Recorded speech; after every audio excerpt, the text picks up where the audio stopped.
So carrot beetroot ఫ్రైకి అయితే నేను ఇలా కట్ చేసి పెట్టుకున్నాను. క్యారెట్ బీట్రూట్ చిన్న చిన్న పీసెస్ కింద.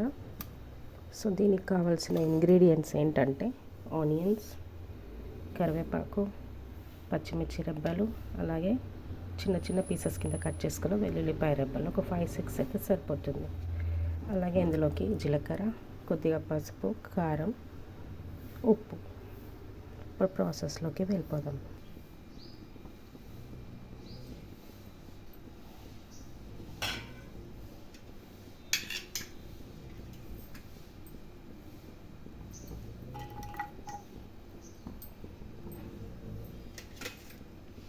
సో ఆయిల్ తీసుకొని ఆయిల్ హీట్ అవ్వగానే ఆనియన్స్ ఫస్ట్,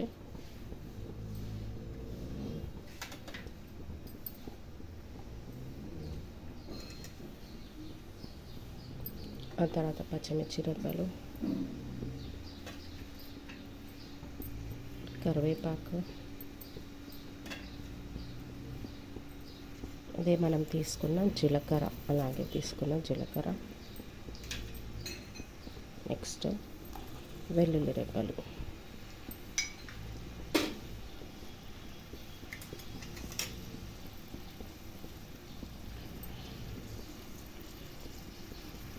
సో ఇది కొద్దిగా brown colour, light brown colour వేగితే చాలు. మనం అప్పుడు క్యారెట్ బీట్రూట్ పీసెస్ యాడ్ చేసుకోవచ్చు.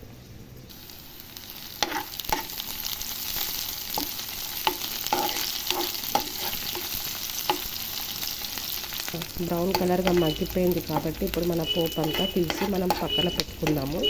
క్యారెట్ బీట్రూట్ మగ్గిన తర్వాత మనం ఇది యాడ్ చేసుకుందాం.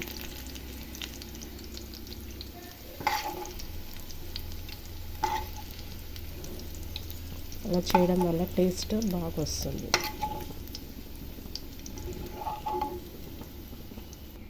అలా తీసి పక్కన సపరేట్ ప్లేట్లో పెట్టుకొని క్యారెట్ బీట్రూట్ మగ్గిన తర్వాత మనం ఇది యాడ్ చేసి మళ్ళీ ఒకసారి మిక్స్ చేసుకుంటే సరిపోతుంది. సో ఇందులో కొద్దిగా జీలకర్ర ఉండిపోయింది, ఇది ఉంటే నో ప్రాబ్లం, ఇలా ఉంటే ఏం కాదండి. జీలకర్ర ఇలా ఉంచేసి దీంట్లోనే క్యారెట్ బీట్రూట్ ముక్కలు యాడ్ చేసుకుందాం.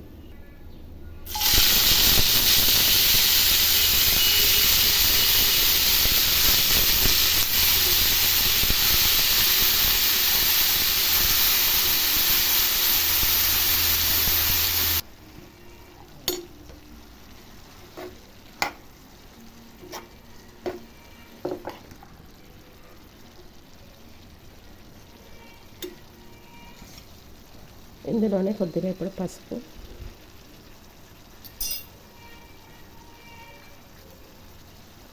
అలాగే సాల్ట్,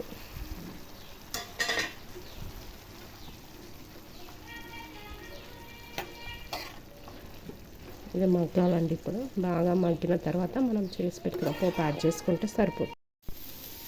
సో మగ్గిపోయింది చూడండి.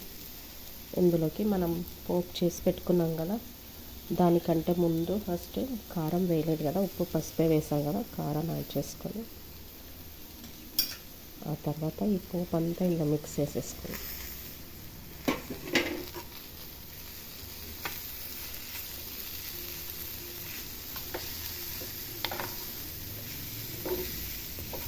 పోపు ఎండింగ్లో వేయడం వల్ల కొంచెం టేస్ట్ ఇంక్రీజ్ అవుతుంది, పెరుగుతుంది, బాగుంటుంది టేస్ట్ అట్లా. సో నచ్చినట్లయితే లైక్ చేయండి, అలాగే కామెంట్ చేయండి. Thanks friends, thanks for watching.